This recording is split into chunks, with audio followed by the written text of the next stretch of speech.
Front pages of the newspapers. There's the Sunday Times. Set free, healthy over 70s, say doctors. There's a lot of controversy about that story. We'll talk about it later on. The Sun on Sunday, David Wooding, their political editor, has the scoop interview with Boris Johnson. And I have to say it's a big scoop. It's a really good read. Very, very interesting, that. We'll talk about that as well later on. The Observer has picked an interesting story as well. They've been looking at polling showing that we are quite fearful. We don't actually want to leave the lockdown too quickly as a country. Fearful Britons insist don't open restaurants, schools or stadiums. That's something that ministers will obviously be thinking about. The Mail on Sunday has looked at the pictures of Boris's baby, and they say he's got daddy's hair. Well, I wish I had daddy's hair. No, I don't. I just wish I had a little bit more of my own hair. Sunday Mirror, reward our brave frontline heroes. That's their coronavirus campaign.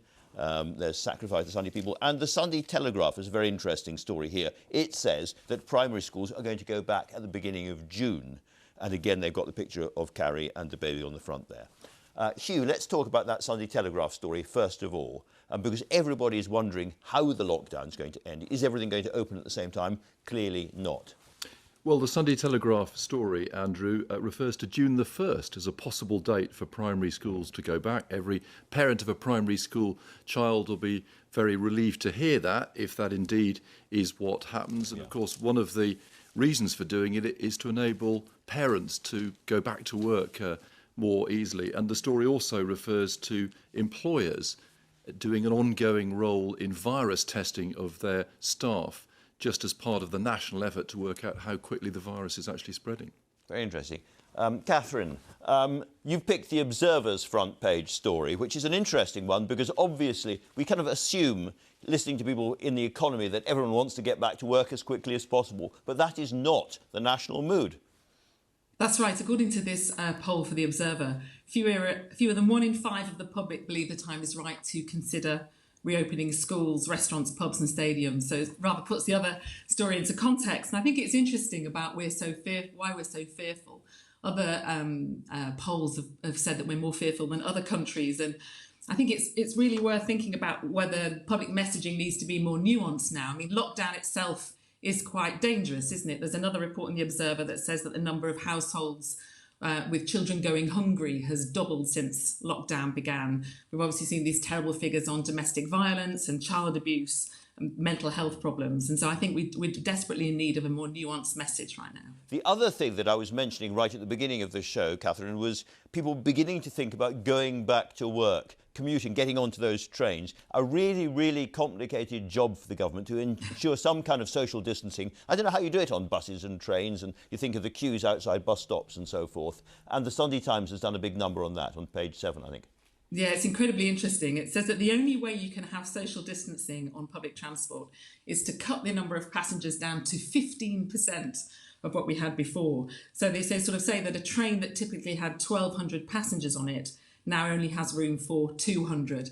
And they sort of would say that you'd sort of tape off every other seat, like as a sort of checkerboard, sort of chessboard effect. How do you possibly restart the economy properly with 15% of the workforce?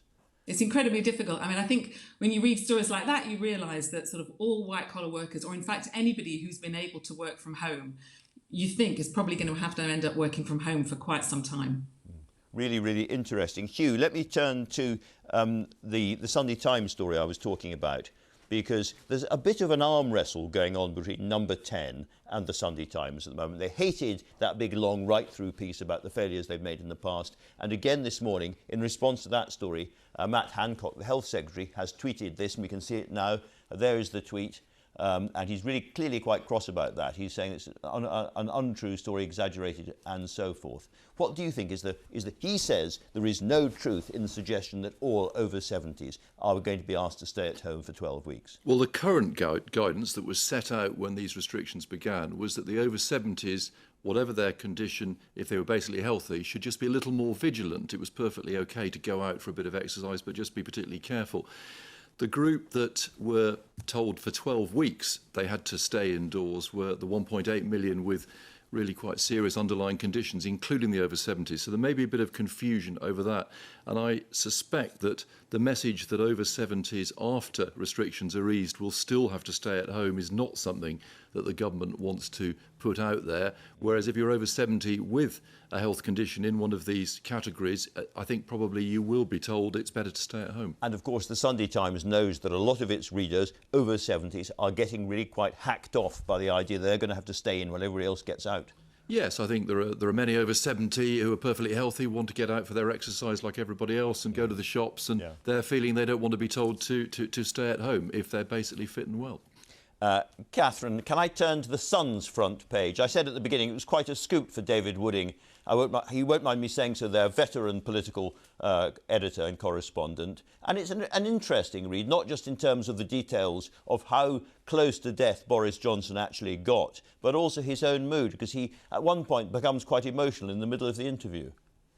Yes, it is some very strong quotes. He says that the doctors were preparing to announce his death. He said he didn't take it seriously at the beginning, that he was in denial, which certainly seems to be true.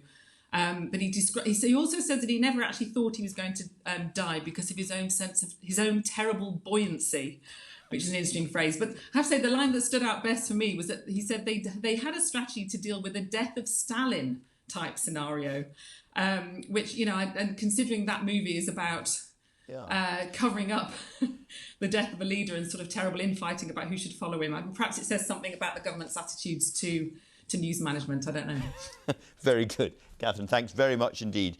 Finally, Hugh, there's another story on the front page of the Telegraph. The Nightingale Hospital. We were also pleased to see it open, but it's more or less empty. Yes, the big Nightingale Hospital in London's Docklands, we're told, only has ever had about 20 or 30 patients. That's never been formally confirmed.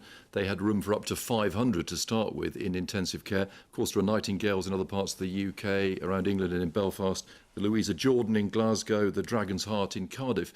But it could be one of these stories after the event. Was too much capacity created? And this story refers to the modelling which suggested a large number of over 80s would need intensive care beds, which is now proving not to have been the case. And we can't complain about things going right, can we? Because after all, it might have been needed very, very severely indeed. And so the fact that there aren't people there is, in a sense, a piece of good news. It is, and we had all these reports from Italy about how hospitals were being overrun. So the view was, let's take every precaution, create all this intensive care capacity. Yeah. I suspect the Nightingales will be kept on for COVID patients in the future, freeing up other hospital beds for other conditions, because of course there's a lot of work that was put off, that was postponed, which is now coming back on stream. It's very important for hospitals to get back to doing that for the sort of overall health of the nation.